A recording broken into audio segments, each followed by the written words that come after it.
కుమారుడు రాజయ్య, కోడలు రాజ్యం. ఇక నెక్స్ట్ జనరేషన్ రాజయ్య యొక్క కుమారుడు రాజు, కుమార్తె సీత, కోడలు కమల.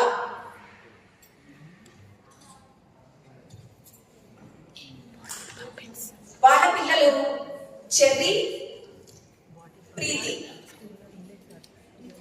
సో ఈ పాత్రలు ఈ కథనాన్ని ఎలా ముందుకు తీసుకెళ్తాయో వారి సంభాషణ ద్వారా తెలుసుకుందాం. యాదయ్య, రాజయ్య మరియు రాజ్యం మధ్య సంభాషణని ఇప్పుడు ముందుగా చూద్దాం.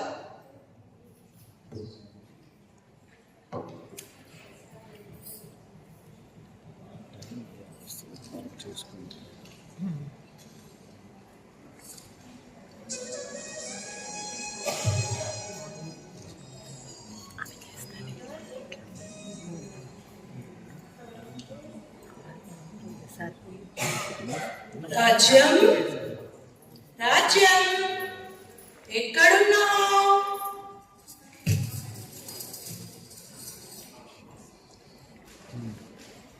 వంటింట్లో ఉన్నావా? ఒకసారి బయటకి రా.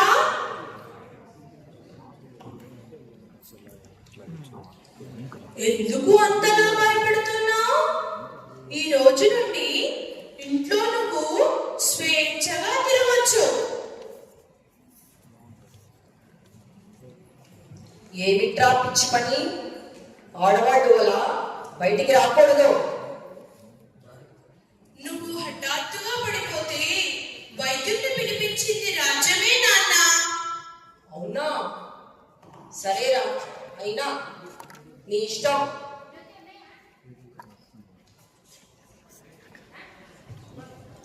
నాన్న, నేను కూడా చదువుకుంటాను నాన్న. ఆడపిల్లలు బయటికి రాకూడదు, లోపలికి వెళ్ళు. సీతకు తోడుగా తమ్ముడు రాజు ఉన్నాడు కదా నాన్న, బడికి రాజుతో పంపిద్దాం. ఏమోరా, మీ ఇష్టం. ఏం చెప్పినా విన్నారు కదా.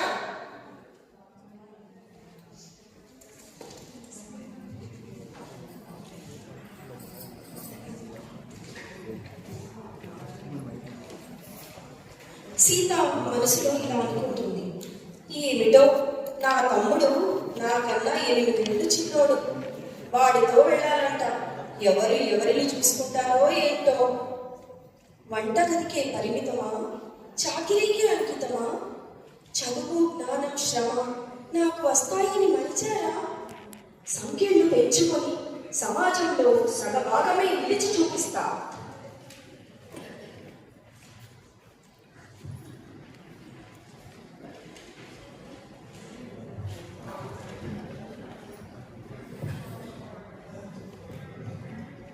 రాజు మనసులో అక్క గురించి ఇలా అనుకుంటున్నాడు. మా అక్క చదువుకోవడానికి చాలా కష్టపడింది. ఏం లాభం? అత్తారింట్లోనే ఉంటుంది. కమలా, ఏం చేస్తున్నావు? వంట చేస్తున్నానండి. ఏమిటో చెప్పండి. నువ్వు పియూసీ వరకు చదువుకున్నావు కదా? అవునండి. ఎందుకండి అడుగుతున్నారు? మా ఆఫీసులో ఉద్యోగం ఉంది, చేస్తావా? అమ్మో, ఉద్యోగమే? అవును కమలా, ఇద్దరం ఉద్యోగం చేస్తే పిల్లలను బాగా చదివించవచ్చు. నాన్నకు వైద్యం కూడా బాగా చేయించవచ్చు. ఏమంటావు? సరే కానీ దీనికి మామగారు ఒప్పుకుంటారా అండి? అది నేను చూసుకుంటాను. రేపటి నుండి ఇద్దరం కలిసి ఆఫీస్కి వెళ్దాం. సరేనండి.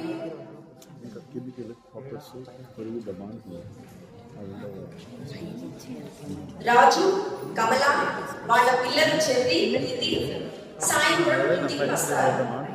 యథావిధిగా కమల మళ్ళీ ఇంటి పనుల్లో మునిగిపోతుంది.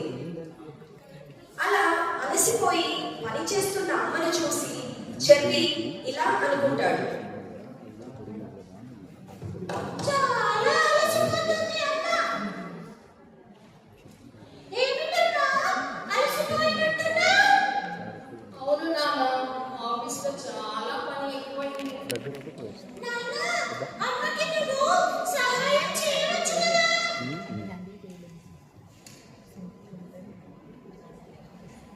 అది ఆడవాళ్ల పనులు నాన్న. ఏ పనులు ఆడవాళ్ళవి? వంట చేయడం, బట్టలు ఉతకడం, ఇల్లు శుభ్రం చేయడం వంటివి. రెస్టారెంట్ లో వంట ఎవరు చేస్తారు నాన్న? ఆడవాళ్ళే చేస్తారా? హాస్టల్లో ఉంటే అన్ని పనులు మనమే చేసుకుంటాం కదా. చదువులో పనిలో తేడాలు ఎందుకు నాన్న? అవునురా, నువ్వు చెప్పేది నిజమే. అన్ని పనులు అందరం చేయవచ్చు. సరే, ఇక నుండి అమ్మకు అందరం సహాయం చేద్దాం. వద్దులేండి, ఎంతైనా పాతకాలం నుండి వస్తున్న పద్ధతులు కదా, నేనే చేసుకుంటాను. తరం మారుతున్న కొద్దీ అవసరాలను బట్టి మార్పులు సహజం. నువ్వేమీ దిగులు పడక కమలా. మన తర్వాతి తరాలు మారాలంటే ముందుగా మనం మారాలి. అప్పటి నుండి పిల్లలకు పని విద్యను సమానంగా ఇద్దాం. ఇంటి నుండి మొదలవ్వాలి మార్పు. ఆడ మగ అనే భేదం వీడు. ఇద్దరికి సమాన అవకాశం ఇవ్వు. ఉన్నత సమాజాన్ని నిర్మించు.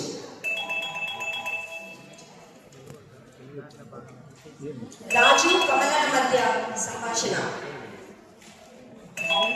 చూడు కమల, మన పిల్లల్ని. అవునండి, పిల్లలిద్దరూ వాళ్ళందరూ సాధించారు.